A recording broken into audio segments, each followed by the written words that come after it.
Ako po ang inyong lingkod, Mayor Alfe Soriano ng Bayan ng Malasiki. Sama-sama na naman ang tropa RH Super nasa lamesa.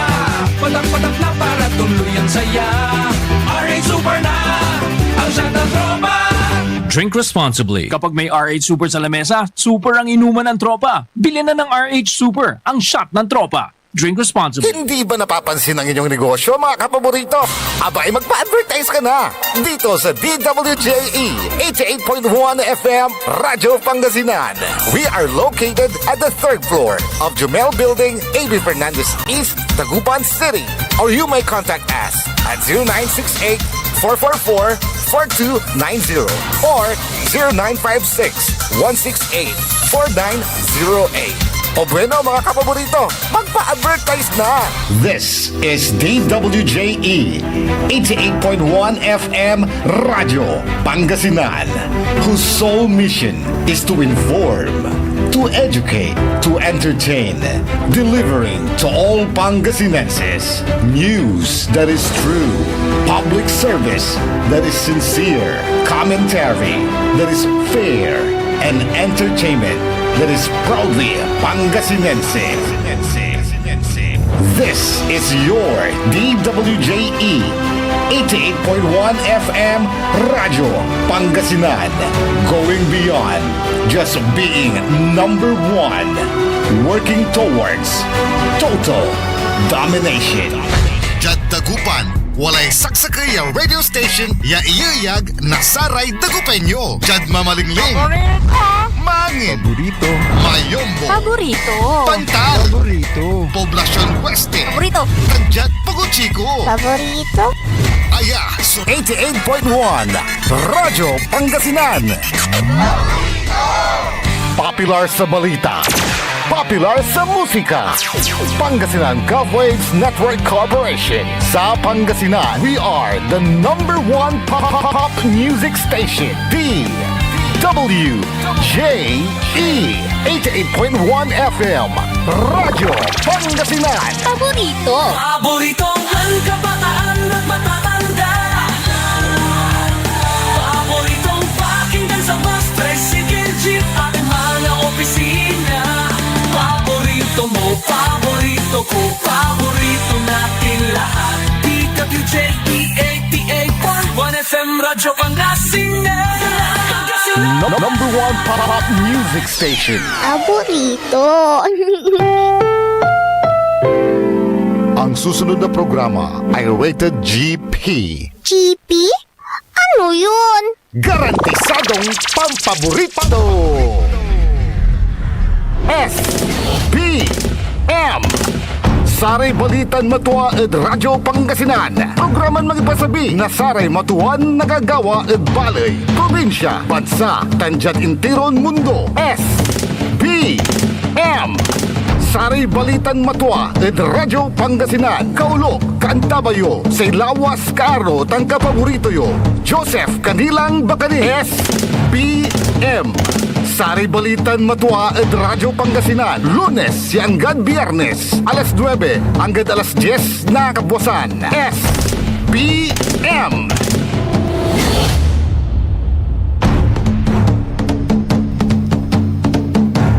Sakay ang masaksak dari agaw na Lunes, Pangasinan, Dagupan.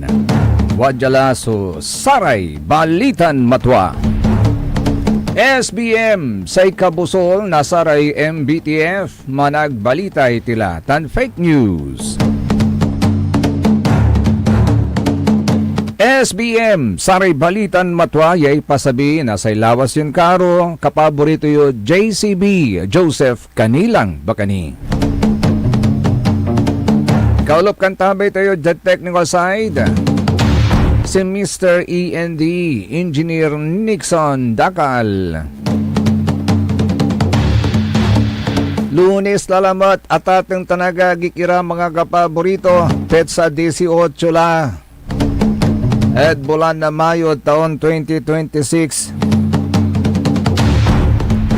Ang puta-putang ni Susay Panaon, yano inaratatang tanagagik niya ay sunapagtayon pantariyaan. Nya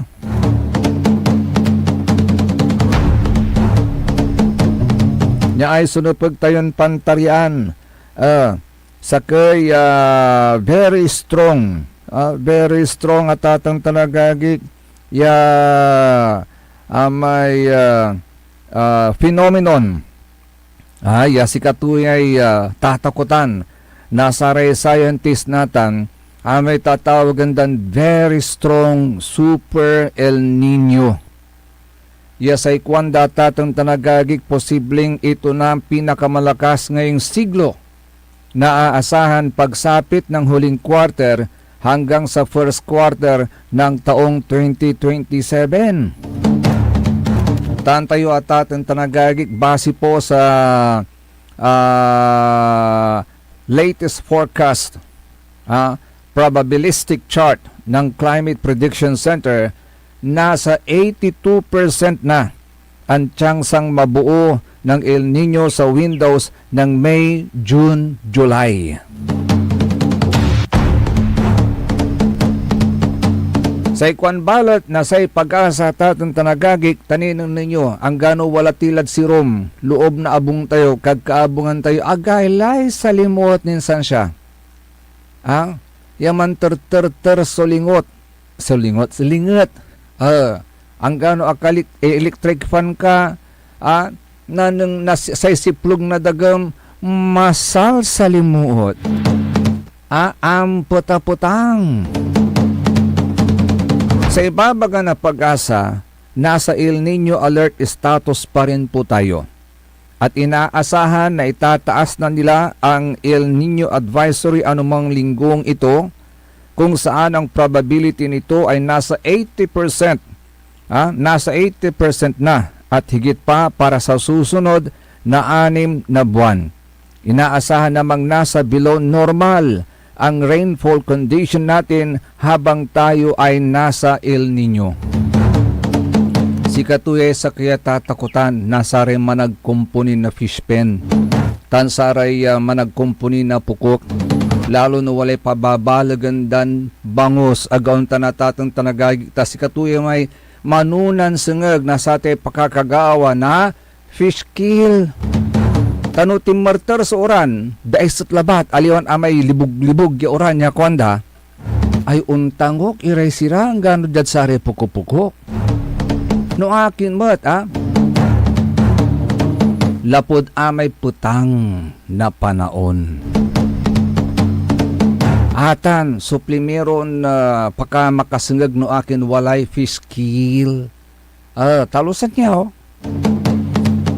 Ayon naman kay Chief Pag-asa Climate Monitoring and Prediction Section Analiza Solis, makakaasa tayo ng mas kaunti pero mas malalakas na mga bagyo tulad ng mga typhoons, super typhoons sa panahon ng tag-ulan.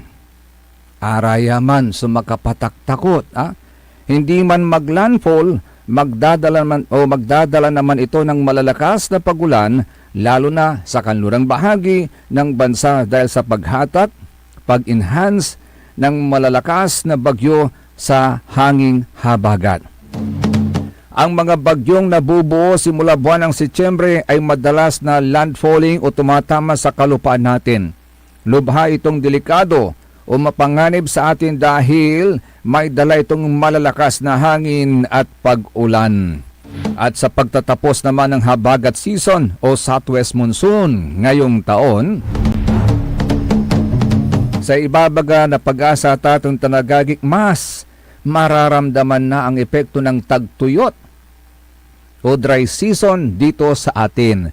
Mas magiging mahaba ang itatagal nito hanggang sa unang quarter ng 2027 at posibleng umabot pa hanggang sa susunod na tag-init season. Posible namang hindi maging sinlamig ng amihan season ang 2025-2026 ang mararanasan natin ngayong 2026-2027 season kwanda. Kaya ang paalala ng pag-asa, nasa El Nino watch status na ang ENSO ayon sa Climate Prediction Center. Mula 82% probability ngayong May, June, July, magpapatuloy pa ito hanggang December 2026 to February 2027 kung saan nasa 96% na ang probability nito. Hindi pa po ito final. Posible pa itong magbago sa mga susunod na monthly update ng Climate Prediction Center. Kaya mandasal tayo. Kaya ngayon sa mga simbahan, they started last Sunday, kahapon, yung pagdarasal ng Oratio Imperata. Kaya umpisahan na rin natin every day. Dasalin po natin yung Oratio Imperata. Oratio Imperata at ating talagagik on climate change para nang sa ganun naiyagul tayo at saya so tatakutan nasare scientist ya super El Nino. Ay again, no saksi kayo at atong talagagik tagkapantini na masimuon ya panagdasal. Basta say importante, never lie, never cheat, never steal, and never tolerate those who do. Si katuya so mensahe. Amay ambula-bulat ya mensahe ng Presidente BBM ng si katuy ng salita sa may graduation rights nasaray PMA ng graduate at PMA no agak nalilingo ng karuman o ng last Saturday. Malinlinaw itan so sa may mensahe ng Presidente BBM. Huwag kayong magnanakaw. Say kwanto as you take your oath today. Remember that your loyalty is not to any political interest. So lalong-lalo na sa mga nasa gobyerno. Your loyalty is not to any political interest, not to any individuals, nor any passing ideology. Your loyalty must always remain with the Constitution of the Republic of the Philippines. Never lie, never cheat, never steal, and never tolerate those who do. Kwanto? Yasay kwanto at tatang tanagagik hinikayat niya ang mga bagong opisyal ng militar na panindigan ang integridad, disiplina at katapatan sa kanilang paglilingkod sa bayan. Sa kanilang katapatan sa paglilingkod sa bayan. Bali-baliratan ya mensahe.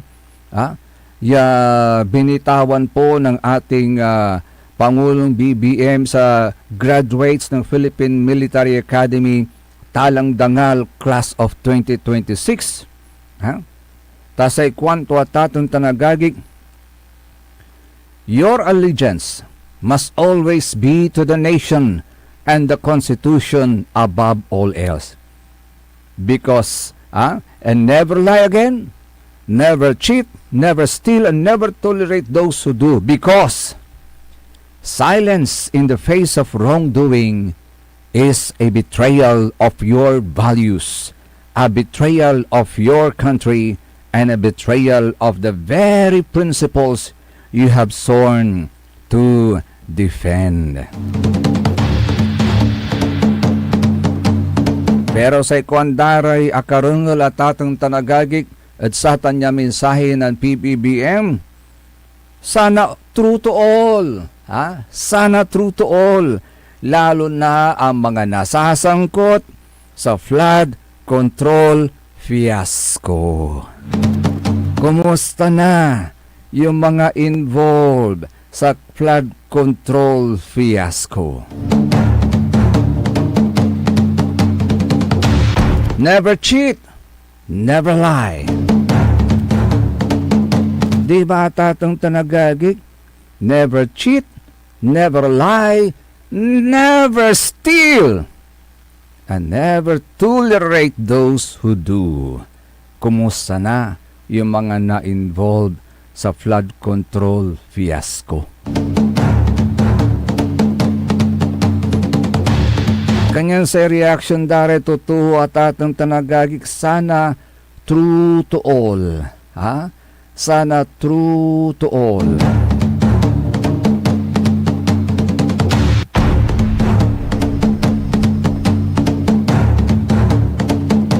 Tawala may aba sa katatang tanagagik amay Ramon Magsaysay Award.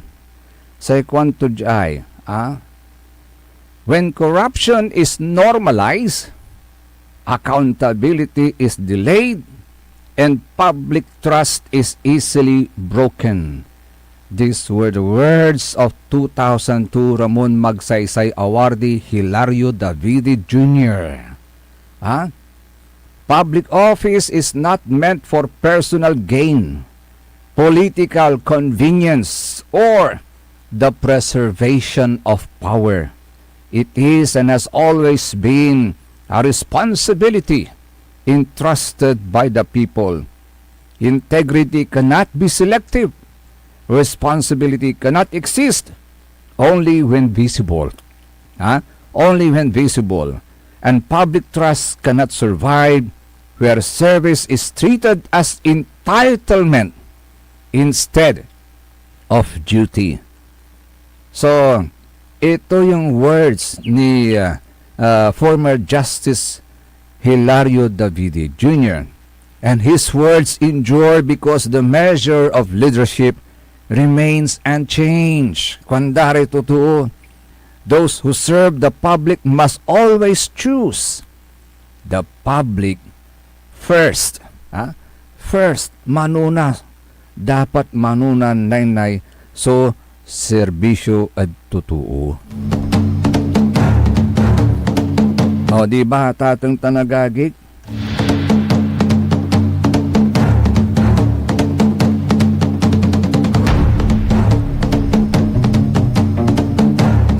Nathan, at ay so nagagawa suspension, suspended man, suspended ja.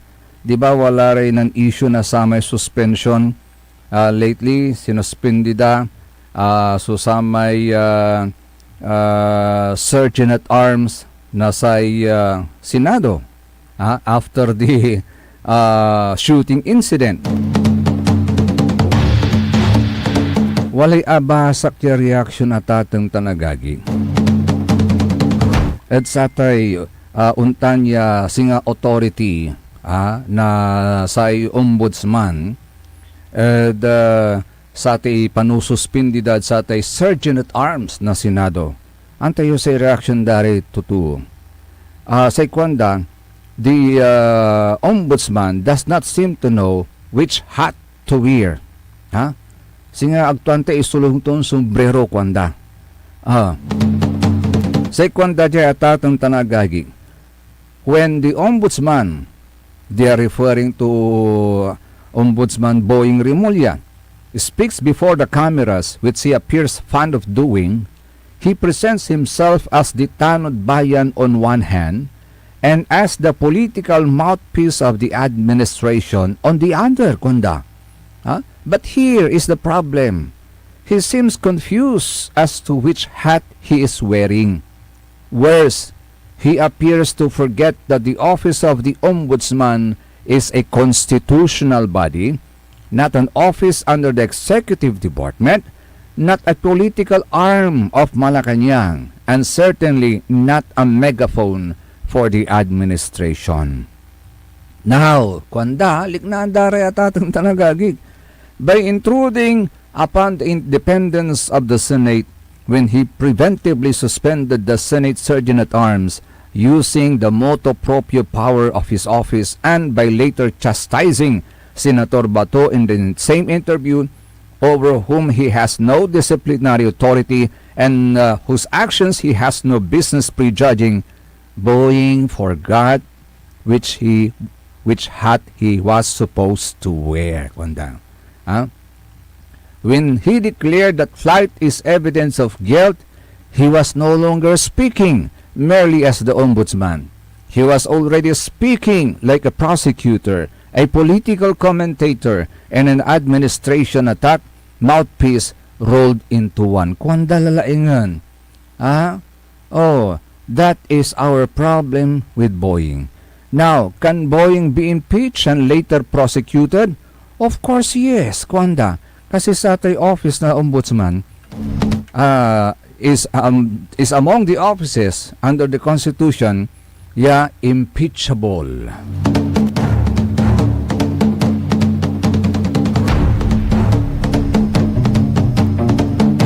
Wala ni may dating justice, dating justice na Supreme Court at atang tanagagik in-share tumat sa views to at sa atan so ICC, say kwanto, the ICC is a court of last resort intended to complement national judicial systems, not replace them. It has been in existence for 24 years as of May 2026. Approximately 68 to 70 more countries are not members, including USA. Imagine, USA, China, Russia, India, and Israel. They are not part of the ICC. In Asia, the Middle East, and parts of Africa, they are not members of the ICC. And the Philippines is no longer a member of the ICC, kwantumat. The Philippine Supreme Court is 125 years old and the highest court in the Philippines. The ICC is not superior than the Philippine Supreme Court. The ICC cannot overturn decisions made by national Supreme Courts. The ICC operates around national systems rather than above them, stepping only when national justice mechanism fails. Wala ni may abasa katatang tanagagik, international law expert, si Melissa Loha. Yasay kwando at singasamay impaka-aresto da at kinan impang-aresto da at kinan na dating Presidente Rodrigo Roa Duterte. Say kwanto ng international law expert Melissa Loha. Hindi nasunod yung procedure sa ilalim ng Article 59 ng Rome Statute sa naging pag-aresto kay dating Pangulong Rodrigo Duterte kaugnay ng kaso sa International Criminal Court.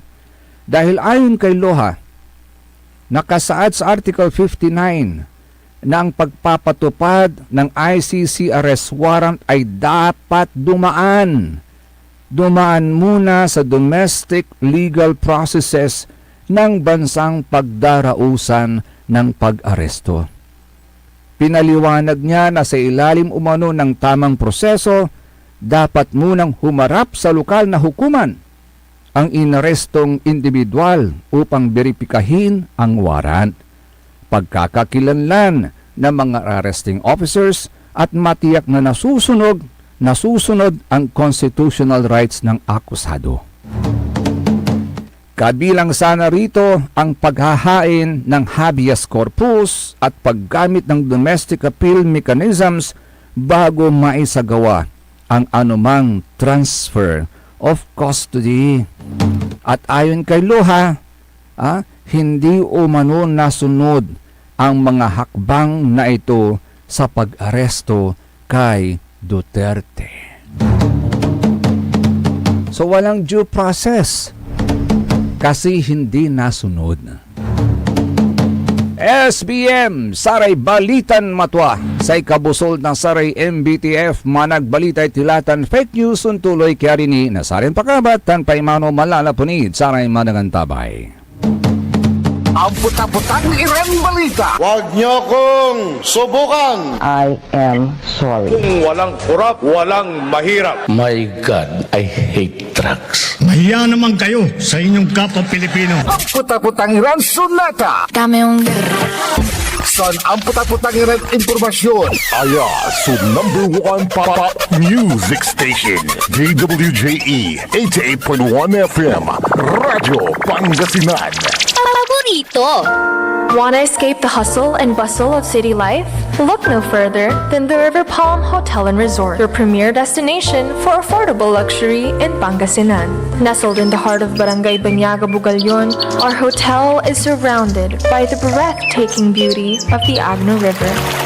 Our haven for comfort embodies the essence of Southeast Asian hospitality. Whether you're seeking a romantic getaway, a family vacation, or just a peaceful retreat, the River Palm Hotel and Resort is the perfect choice. So what are you waiting for? Book a tranquil experience where unforgettable memories are waiting to be made. For reservations and more information, visit our Facebook page, River Palm Hotel and Resort. Your home by the river awaits you. Ngayong 2025 ay ang ika-100 taon ng pagbibigay serbisyong pangkalusugan ng Region 1 Medical Center. Bilang isa ng 1,500-bed capacity na ospital, mas marami pa ang mapapagaling at buhay na madudugtungan ng ospital. Di lamang sa Pangasinan kundi sa buong Northern Luzon sa tulong ng 12 accredited residency training programs at 13 active specialty centers nito: Cancer Center, Dermatology Center, Eye Center, Heart Center, Toxicology Center, Burn Care Unit, Center for Mental Health, Acute Stroke Unit, Geriatric Center, Infectious Disease Center, Kidney Transplant Unit, Lung Center at Trauma Center. Patuloy na mangunguna ang R1MC sa pagpapaigting at pagpapaibayo ng dekalidad na healthcare delivery hanggang sa susunod na siglo. 100 years of healing, compassion, and service. Region 1 Medical Center ang inyong partner sa kalusugan. Region 1, number 1. Asahan po ninyo ang dekalidad na serbisyo sa Region 1 Medical Center at ng Department of Health. Ito po ang inyong lingkod, Dr. Joseph Roland Omihia, ang inyong Centennial Medical Center Chief ng R1MC. Sa bagong Pilipinas, bawat buhay mahalaga. Beat the burning heat of summer this 2026. Tara nang magpalamig sa Ice Cream House Coffee. Ice Cream House Coffee, ang solusyon sa mainit na panahon. Try their Gold Delight Ice Cream, masarap na pizza pasta, at malasang kape. Ice Cream House Coffee, matatagpuan sa Burgos Street, harap ng St. John's Cathedral. Kaya tara na, kapaborito, sa Ice Cream House Coffee. Also available, wholesale price for retailers. Let's beat the summer heat. Ice Cream House Coffee.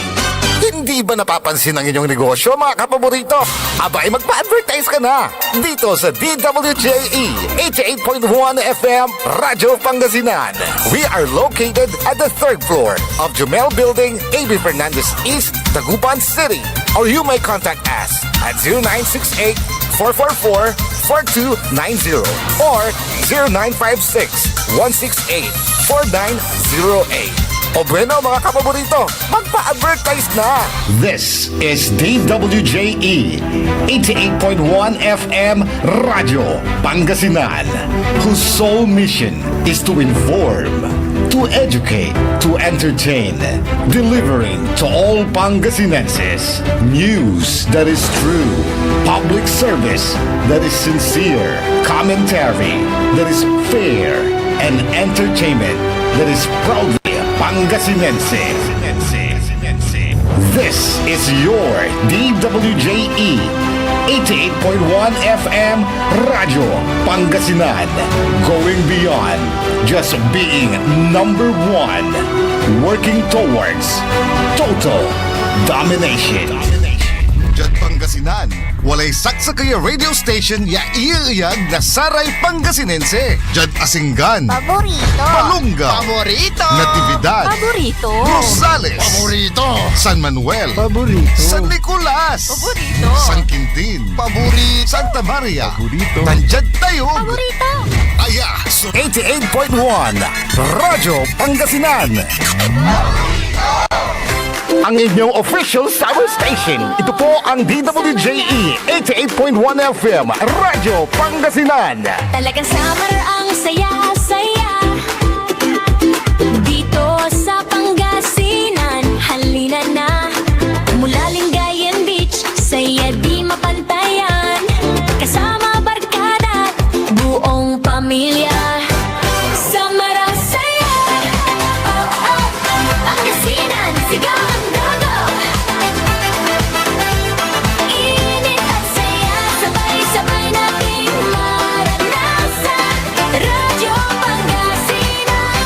fun under the sun summer station. Kasama ang saya. Ang lahat ng opinyon at pananaw sa susunod na bahagi ng programa ay galing sa host anchor at panauhin lamang at hindi pananaw ng mga producers at ng pamunuan ng DWJE Radyo Pangasinan at Pangasinan Gulf Waves Network Corporation. SPM Saray Balitan Matua ed Radyo Pangasinan. Programan magipasabi na Saray Matuan nagagawa ed balay, probinsya, bansa, tanjat intiron mundo.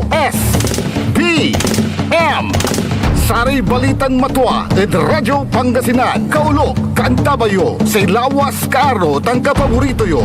Joseph Kanilang Bakani. SBM Saray Balitan Matua ed Radyo Pangasinan. Lunes hanggang Biyernes, alas 9 hanggang alas 10 na kabuwasan. SBM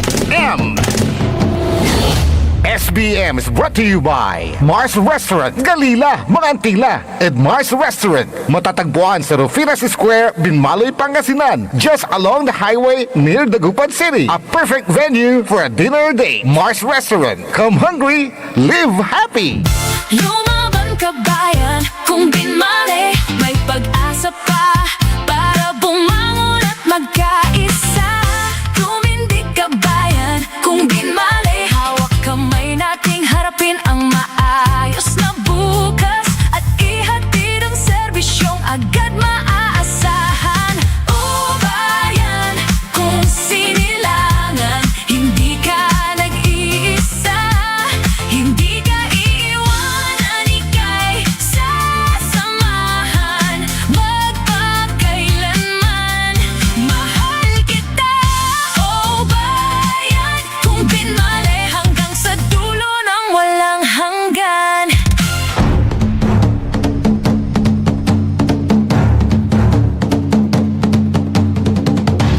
Alas 9:35 sa oras sila tating tanagagik at SBM Saray Balitan Matwa wala tila at mikadwan takap na sayan programa sa Liknay Binmalay. Hello, good morning sa mga taga Mars Restaurant. Dumarami na po ang kumakain po dyan. Nagugustuhan po nila yung kanilang mga mouth-watering cuts of steaks tulad po ng mga ribeye, sirloin, T-bone, porterhouse at strip loin steaks. Meron din po silang baby back and pork ribs. Yung kanilang savory bangos a la pobre jam-pack with aromatic garlic beets.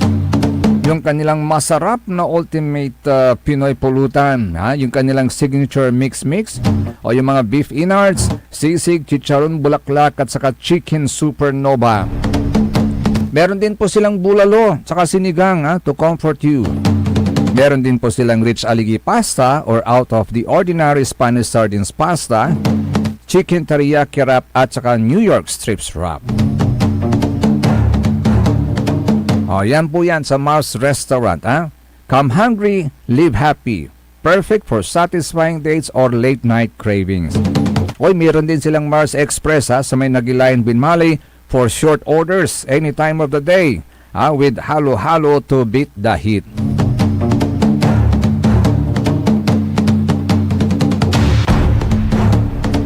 Siya nga pala mga kapaborito, kumusta na raw ang kaso ni Mr. Nicolas aka Attorney Hal Buena? Ito po yung tanong ng mga Binmalinians sa CIDG. Ano na nga ba daw ang development ng kasong ito? Yan po ang tanong nila sa DILG. May kahihinatnan ba ang kasong ito? Mukhang all is quiet in the CIDG front. Kwanda. Tanong po yan ng mga Binmalinians akuro ay hindi aliwa. Tay tupad da akakulong tani kuno. May suspect ad si kayo. Is he still under your custody? Tanong po yan ng mga Binmalinians. Oh, by the way, marami sa mga mangingisda sa bayan po ng Binmalay, lalo na po yung mga 3,000. Yung mga 3,000 na miyembro ng Samahang Magbabangos ng Pangasinan. 3,000 po sila. Lahat po yan taga Binmaley. Ito yung Samahang Magbabangos ng Pangasinan or SAMAPA. Sa Binmaley. Na kung saan ito po yung kanilang tanong. Kung may programa na nga ba na nakalaan sa mga na-displace na mga fishpin operators, yung mga pasabing at skylab operators sa pagtupad ng utos ni Mayor Pedro Merera III na baklasin ang mga structures na nasa mga ilog kasi huda kung sinong mga masasagasaan? Meron na daw ho ba kayong programa na nakalaan sa mga na-displace na mga fishpin operators, mga pasabing at skylab operators? Kasi sa naganap na flag raising ceremony noong nakaraang Monday, sinabi po ni Mayor Merera na wala siyang pakialam, na kapag sinabi niya ay gagawin niya, kahit may laman pang isda ay wala siyang pakialam. Sa panig po ng mga fishpin operators, mukhang hindi sila nababahala sa kanilang source of income dahil sabi nila, hindi lang naman ang Binmaley ang may ilog sa Pangasinan. Di ba? So you see, naablog lalaingan, susaray ay fishpin operators at bali na Binmaley. Sa kwanto lang ti may kabat tayon, Mayor. Do not kill the goose that lays the golden egg. Okay lang. Marami pa namang ilog. Hindi lang yung mga ilog sa bayan po ng Binmaley. Tasay kwanda at atong tanagagi ka. Much better kumon, no say ginawa kumon na LGU kwanda, ni-regulate na lang. In the sense, na wag na silang tanggalin, let them operate for a meantime, i-regulate naman ng LGU, at singilin na lang ng buwis. Kasi pag tinanggal, siyempre, another gastos na naman yan. Mag-i-invest na naman sila ng kawayan, na mga nets na tinanggal-tanggal, lalong-lalo na yung mga pinalalaki nilang mga bangus. Hindi ho ba ganon? Ganon din po sa mga skylab at yung mga nag-ooperate din po ng pasabing. So much better kwanda, sana ni-regulate na lang, siningil na lang kami, at tapos kung hihilingin sa amin na isaayos, din isasaayos natin unti-unti. Yun ang sinasabi po nila, ha. Now, okay, sa mga nag-ooperate ng fish pen, because they can transfer anywhere, alam naman natin, ha? Taken po yan, na talagang when you operate a fish pen, dapat meron kang malaking puhunan dyan. Hanggang pero how about paano yung mga maliliit na mga nag-ooperate ng pasabing ng skylab? Yun po yung mga higit na nakakaawa. Ito yung mga nag-ooperate ng pasabing at saka skylab na mga taga Binmaley po yan. Lalo na yung po mga mahihirap na dito lang umaasa ng kanilang ikabubuhay. Gaya po ng kwento ni Mr. Sabangan. I'm calling him Mr. Sabangan kasi taga Sabangan po siya. Isa po siyang polio victim. Aga makaakar. But he can work. He can work. Polio victim but he can work at ating tanagagi. At accordingly, nag-ooperate siya ng pasabing. Yung pasabing na yan, doon po siya kumukuha ng pambuhay niya sa kanyang pamilya. Nunanang nang yu may awaway da, at irap na bilay da, at atang tanagagik. Nanang nang yu may awaway da, at irap na bilay da at atang tanagagik, ya wali pamilya tumad. Abutaw-butaw, sutarong da abong da. Natan, tanakal late pasabing da, lapud order ng Mayor Pedro Merera III, nagaunta na tating tanagagik. Inder kasi so pangalan to'y panbilay to, in his condition niya polio victim, tan panbilay to sa other members na sa pamilya to. Antayo, lapud awaway to, irap na bilay to, akasian nasa other members na sa samahang magbabangus ng Pangasinan. Antay ginawa da, ang iter-ira na grocery pack. Pinagkalooban po ng grocery pack yung kanyang pamilya para lamang po meron po silang makain. Meron siyang maipakain sa kanyang pamilya. Kaya,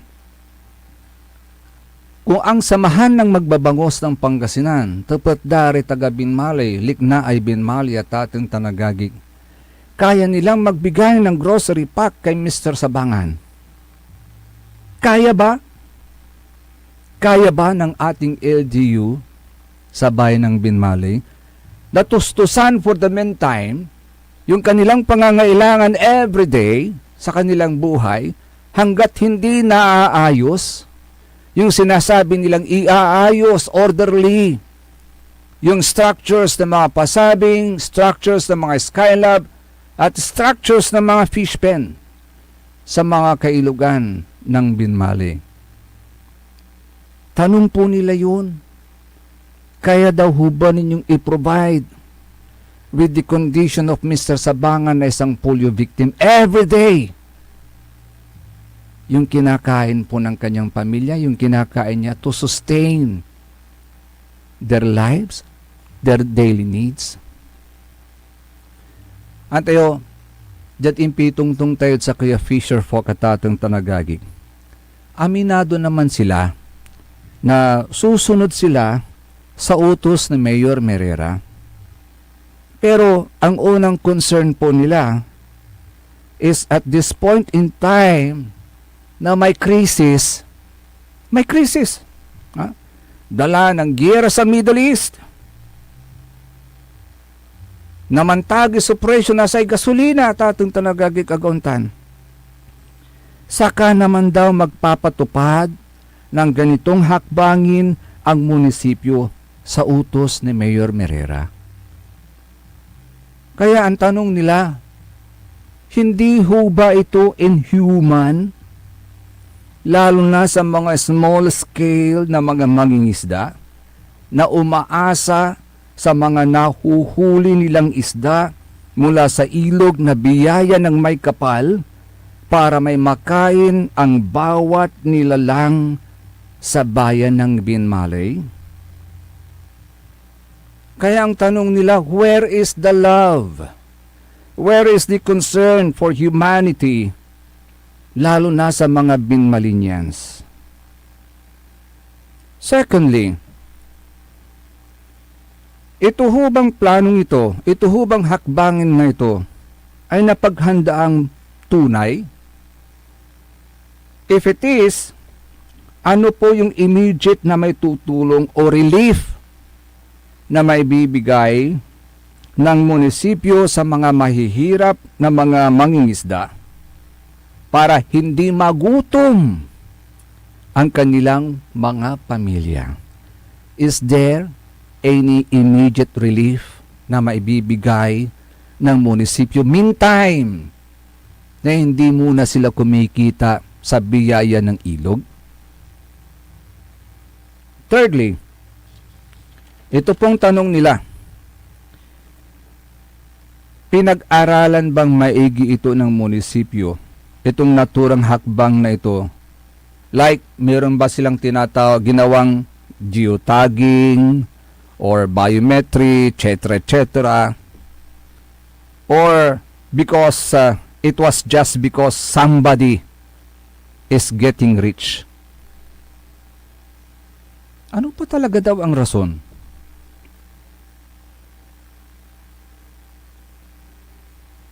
Mayroon ba talagang geotagging o biometry, pag-aaral ng bayan ng Binmaley, or because it was just because somebody's getting rich? Gaya ng nabanggit po ni Mayor doon sa flag ceremony.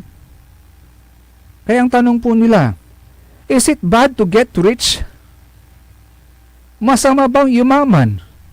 Masama bang magkaroon ka ng maginhabang buhay? Is it bad to get rich?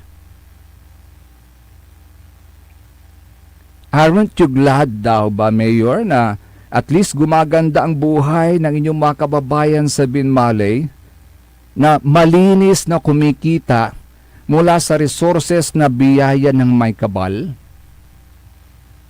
Malinis na kumikita.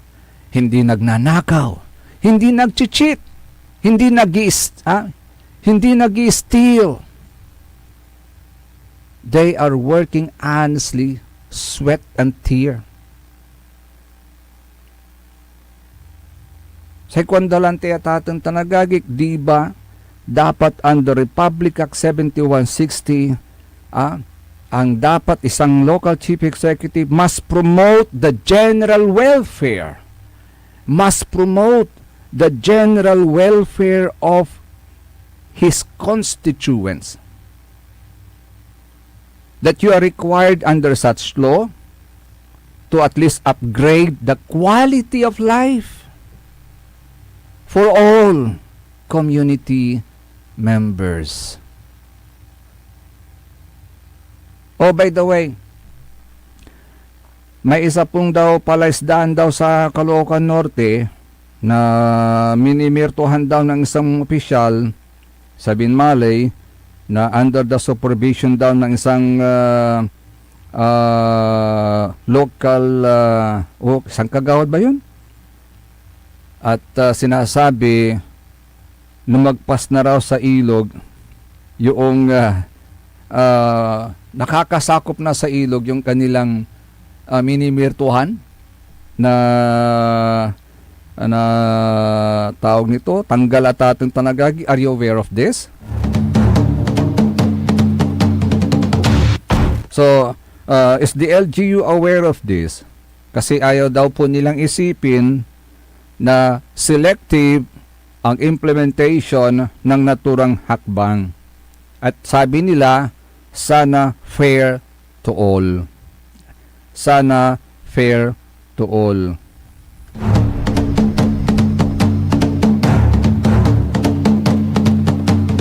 Kasi lalo na ngayon, nagkakaroon nga ng fish kill, but the fish kill is because of the panahon. It is of the panahon na tatang tanagagig. Si Katutan, susamay ibabagada.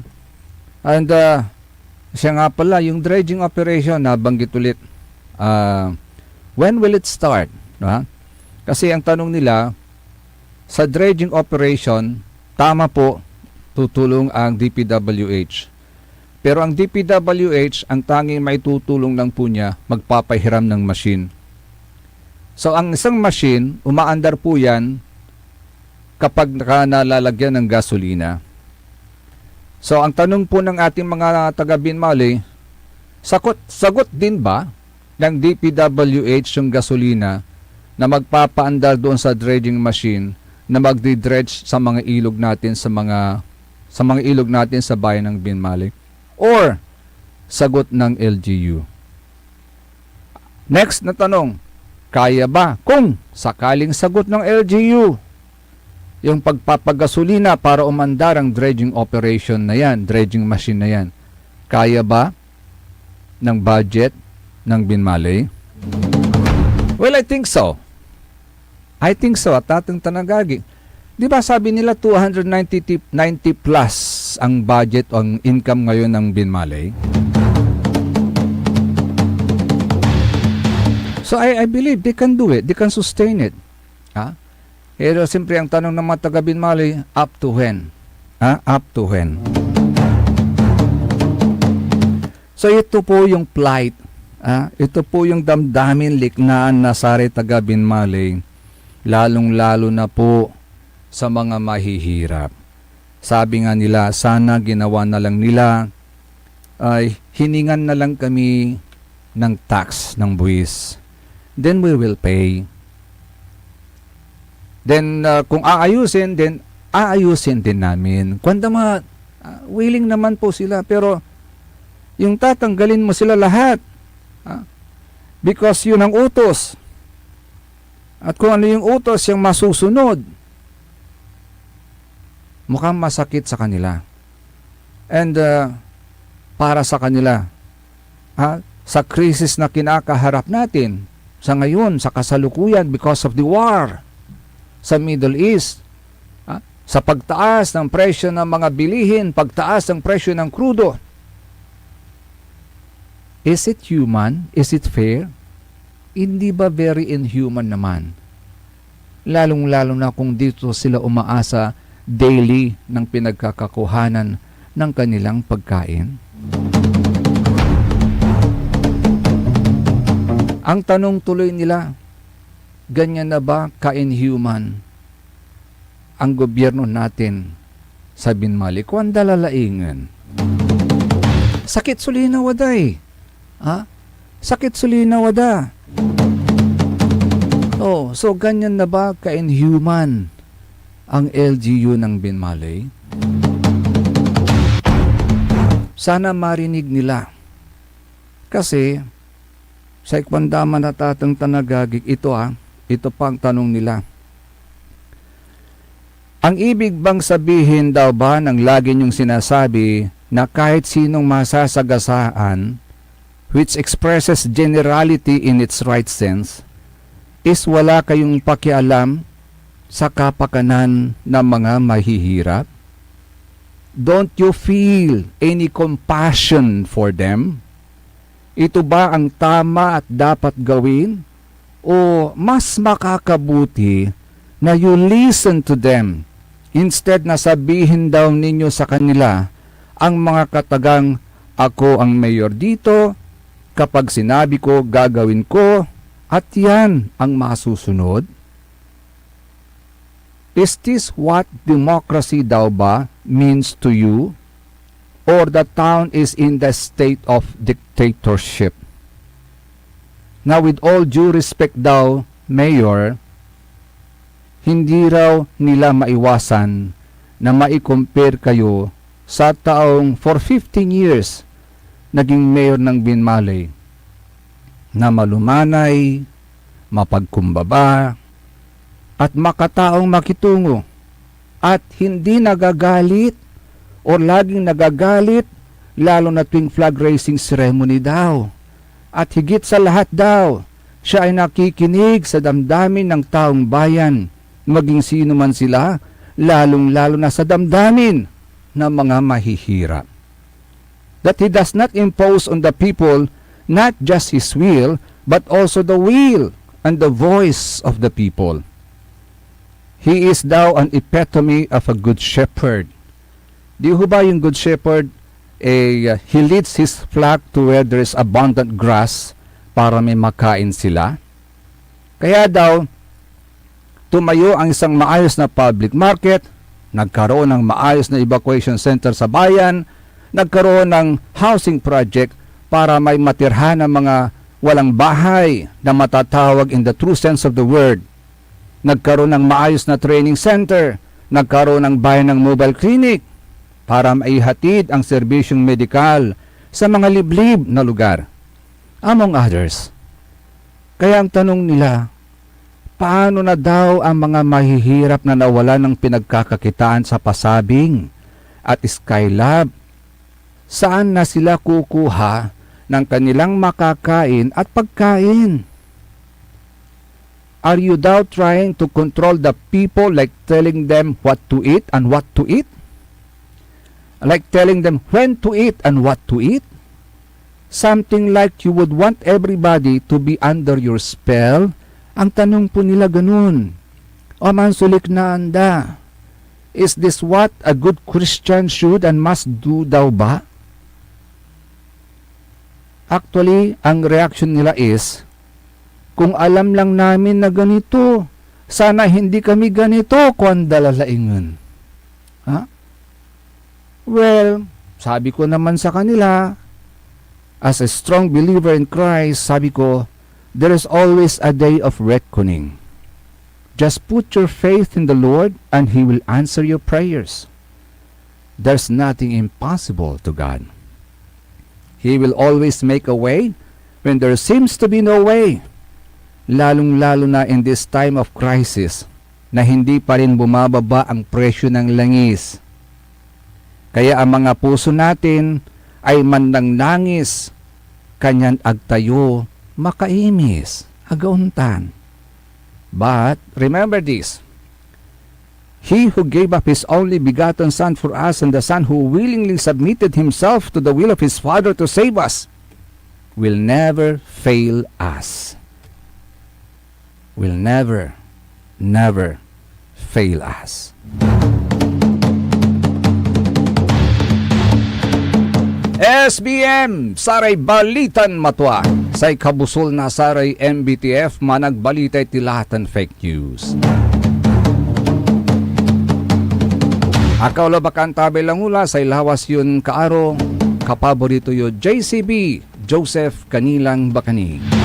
The technical side, si Mr. END, Engineer Nixon Dakal. Antabayan ang susunod kaagad ang number 1 kapaborito Joey Baby dito lamang sa number 1 Pop News 6 Station ng lalawigan ng Pangasinan, DWJE 88.1 FM, Radyo Pangasinan, Paborito. Lumaban ka bayan, kung binmali, may pag-asa pa para bumangon at magkaisa. Tumindig ka bayan, kung binmali, hawak kamay nating harapin ang maayos na bukas at ihatid ang serbisyong agad maaasahan. O bayan, kung sinilangan, hindi ka nag-iisa, hindi ka iiwanan, ika'y sasamahan magpakailanman. Mahal kita, o bayan, kung binmali hanggang sa dulo ng walang hanggan. SBM Saray Balitan Matwa ed Radyo Pangasinan. Programan magipasabi na Saray Matuan nagagawa ed balay, probinsya, bansa, tanjat intiron mundo. SBM Saray Balitan Matwa ed Radyo Pangasinan. Kaulo, Kantabayo, say lawas kaaro tang kapaborito yo. Joseph Kanilang Bakani. SBM Saray Balitan Matwa ed Radyo Pangasinan. Lunes hanggang Biyernes, alas 9 hanggang alas 10 na kapuasan. SBM Tired of the stress and noise of the city? And looking for the perfect getaway? Good thing there's J-Max Resort Hotel. Cozy rooms, a refreshing pool, and a peaceful escape for the whole family. Whether you are on a trip, a barkada outing, or even solo retreat, J-Max Resort Hotel is the perfect destination. So pack your bags, leave the stress behind, and discover